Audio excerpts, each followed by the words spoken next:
Ready for another deep dive? Today we're exploring a conversation between Alyssa and Ellen about learning English and navigating relationships. Two big topics. Yeah, and it's interesting how they connect them.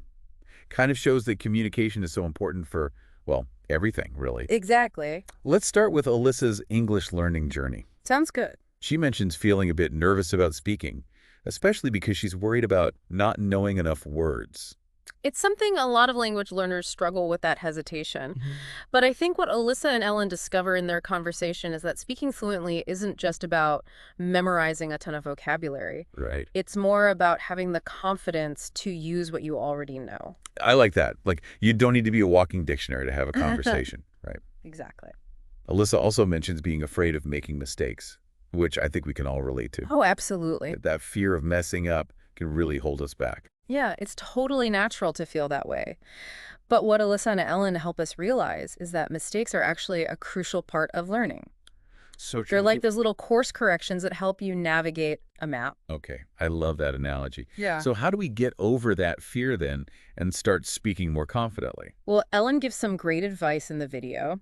She emphasizes the importance of consistent practice, which makes sense, right? Yeah, the more you do something, the easier it gets. Exactly. And if you have the opportunity, conversations with native speakers can be super helpful too. It's all about immersing yourself in the language. Yeah, and finding that flow. Now, I want you, dear listener, to think about your own English-speaking journey for a second. Have you ever felt that hesitation Alyssa describes? It's a common experience. And maybe these tips from Ellen can help you unlock a new level of fluency and confidence. Definitely. It's a reminder that we're all constantly learning and growing, whether it's with languages or even relationships. Well, that's a great transition. Let's move on to the relationship part of their conversation. Okay, let's do it. Ellen seems really interested in how relationships can shape your whole perspective on life. She is, and she makes a really good point. Yeah, Relationships, romantic or not, they teach us so much about ourselves and how to navigate the world. they do, even if those lessons come with some bumps along the way. Exactly. They're all part of growing. Now, she asks this really relatable question. How do we know it's genuine love in a world that feels so uncertain? It's a big question. It is. There's so much out there telling us what love should be. Right. And Alyssa shares some insightful thoughts on recognizing real love. Tell me more. She emphasizes that actions speak louder than words. It's about looking for someone who prioritizes your needs, makes sacrifices, and there's that foundation of trust and admiration. Yeah, but it's not just about what the other person does, right? It's about how you feel in the relationship. Yeah. Like, are you genuinely happy, excited to spend time with this person? That inner compass is so important. Couldn't agree more. And here's where things get even more interesting. They start comparing the fast-paced nature of modern dating. Oh, yeah. The swipe left, swipe right culture. Right. With the idea of old-fashioned, slow-burning love. It's like they're painting two very different pictures of love. Two different landscapes. Exactly. It makes you think about whether our modern approach to relationships makes it harder to find that deep, lasting love. That's a good question to think about. So how do we navigate this new world of dating while still valuing those core things like communication and respect, the things that were so central to those old-fashioned love stories? It's a bit of a balancing act, isn't it? It is. I think Alyssa and Ellen would say those core values are still crucial. It's about finding that balance, using the opportunities technology gives us while still remembering to slow down and get to know someone deeply. It's about finding that human connection amidst all the digital noise. It kind of reminds me of something Ellen mentioned about old-fashioned love, how couples back then didn't have dating apps or social media. Right. They had to rely on different ways to connect. And yet they were still able to find love and build lasting relationships.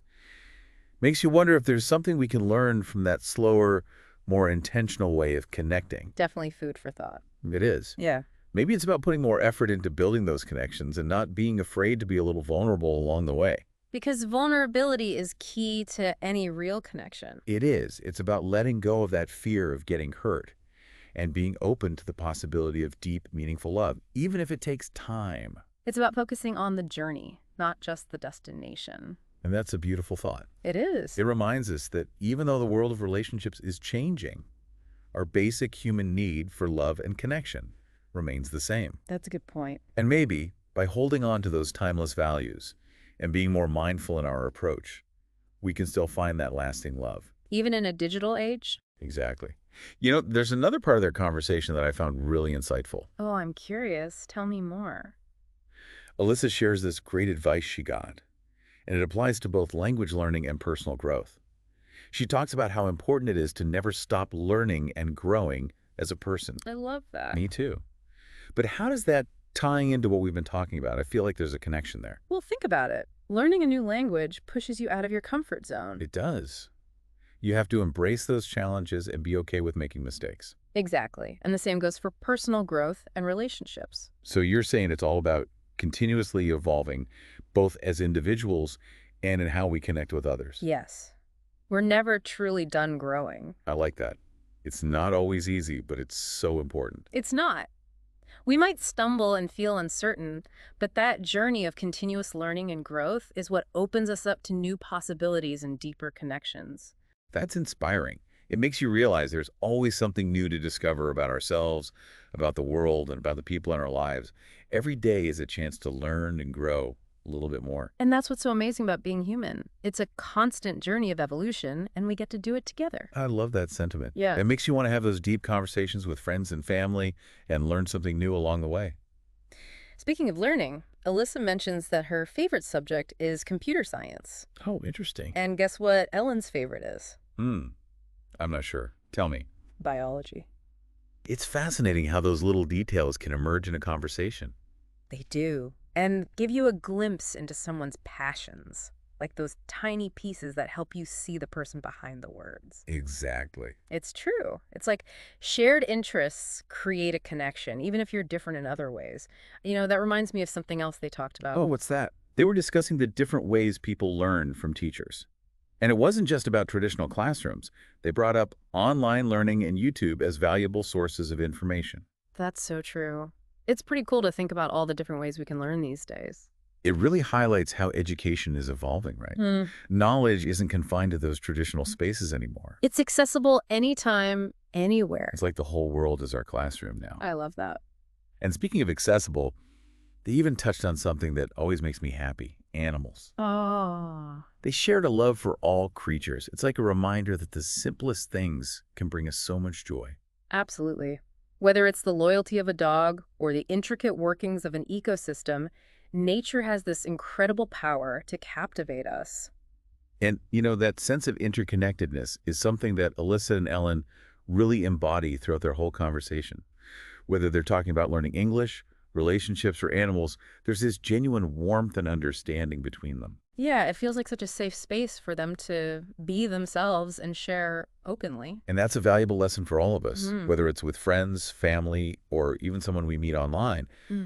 Creating those spaces for real connection is so important. It really is. It's a reminder that we don't have to go through life's ups and downs alone.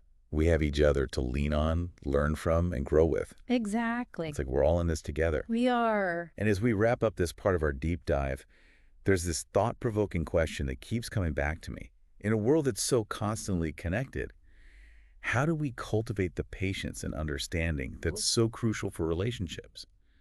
How do we learn from those enduring love stories of the past and apply those lessons to our lives today?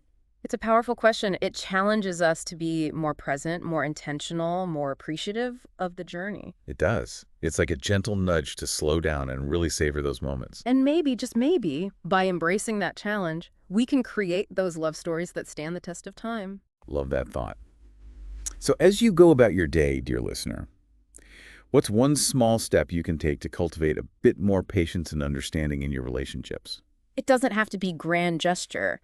Even a simple act of kindness can go a long way. Sometimes the smallest actions have the biggest impact. They do. So go out there and spread some love. It's those small gestures, those moments of genuine connection that can really build something special. Just like Alyssa and Ellen talk about in their conversation, strong relationships, they're built on those everyday interactions.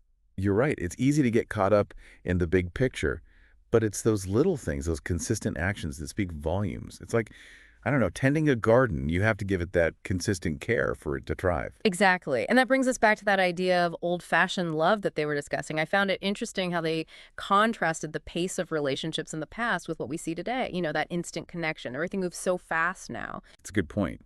Imagine a world without texting or dating apps. People had to put in a lot more effort to communicate back then, right? They did, writing letters, making phone calls, planning thoughtful dates. There was a level of intentionality and patience there that we might be missing today. But do you think there's a risk of romanticizing the past a little? I mean, communication back then was also limited by social norms, right? Maybe people weren't as free to express themselves. That's a valid point.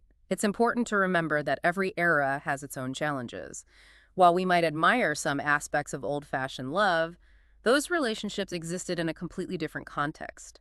What worked then might not work the same way now. So how do we find that balance then? How do we take the best of both worlds, the thoughtfulness of the past and the freedom we have today? It's a tough question, isn't it? It's about being mindful, I think, and making conscious choices in our relationships. We can use technology, sure, but it's about using it to enhance connection and not let it become a barrier. I see what you mean. It's like using technology as a tool to connect and not something that separates us. Instead of just texting, maybe we pick up the phone or schedule a video chat. It's about putting in that extra effort. Exactly. And being present when we do connect, putting those phones down, making eye contact, really listening to what the other person is saying. It seems simple, but it makes such a difference in building intimacy and trust. You know, as you're talking, it makes me think about how this relates to learning English, which is where Alyssa and Ellen started their conversation. It's like there are parallels between mastering a language and building a strong relationship. Both require patience, consistency, and putting yourself out there. That's a great connection. You're absolutely right. Just like learning a language, building a successful relationship involves stepping outside your comfort zone, embracing the ups and downs, and learning and growing together. It's a journey for sure. And just like learning a new language opens up a whole new world, relationships have the power to expand our horizons and enrich our lives. They do, whether it's romantic love, friendships, or family connections. They provide support, encouragement, and a sense of belonging. And sometimes those relationships challenge us in ways we never expected, pushing us to grow. It's like they hold up a mirror reflecting our strengths and weaknesses. You're so right. And it's through those challenges that we discover our true potential. Those experiences shape us into more resilient and compassionate people. And that allows us to create even stronger connections with others. Exactly. It's fascinating how this all comes back to personal growth, isn't it? They started talking about learning English, then relationships, and now we're talking about self-improvement. It's like all these things are connected. They are. It's like a tapestry where each thread represents a different part of our lives. And Alyssa and Ellen, they show us that being open and authentic in our interactions is what makes life so rich and meaningful. It's those genuine moments of connection that make the journey worthwhile. They do. And as we continue to explore these themes, I can't help but wonder. What are you thinking? Well, Alyssa mentioned her favorite subject is computer science, and Ellen's is biology. It made me think about how our passions and interests shape our perspectives. They add another layer to who we are and how we connect with others. It's so true. Our passions fuel our curiosity and often lead to unexpected connections. And speaking of those unexpected connections, remember when they talked about different ways of learning? It wasn't all about traditional classrooms. They brought up online learning and even YouTube. It just shows that learning can happen anywhere these days. It does. It's pretty amazing how accessible knowledge has become. It is, like the world is our classroom now. Oh, and you know what else they talked about that I loved? Tell me. Animals. They both share a love for all creatures, big and small. It's like a reminder that the simple things can bring so much joy. It's true. Those moments of pure joy, they ground us and remind us of what really matters. And as we wrap up this part of our deep dive, I keep thinking about that sense of interconnectedness that Alyssa and Ellen have. I know what you mean. They've created a bond based on respect, understanding, and a willingness to be open with each other. And that vulnerability, that willingness to share their thoughts and experiences authentically, it makes their conversations so relatable. It's like they're giving us permission to embrace our own imperfections. And to approach life with a sense of curiosity and wonder. Exactly. And that's the beauty of human connection, realizing that we're all in this together, navigating life, learning, and finding joy in the shared journey. We are, and it's a privilege to be on this journey with you and our listeners. As we move into the final part of our deep dive, I'm excited to see where this conversation takes us. It's amazing what we can learn from just one conversation. Alyssa and Ellen's chat has taken us on a journey from language learning to relationships and even personal growth. But I think what stands out most for me is their warmth and openness. It's really inspiring. Absolutely. It's so refreshing to see that kind of authentic connection, especially in a world that can feel so superficial. Yeah, they remind us that real connection comes from being vulnerable, listening to each other, and really trying to understand each other's perspectives. Exactly. And, their conversation also highlights something else that's important. What's that? Finding those shared interests and passions, even the small ones. Oh, like when they talk about their love for animals. Yeah. It seemed like such a simple detail, but it revealed a shared value that clearly strengthens their bond. Those little things can make a big difference. It's like those hidden gems that add depth and meaning to any relationship. Exactly. And speaking of connection, I was really struck by how their conversation flowed so naturally. It felt so organic, like they were just enjoying each other's company. It did.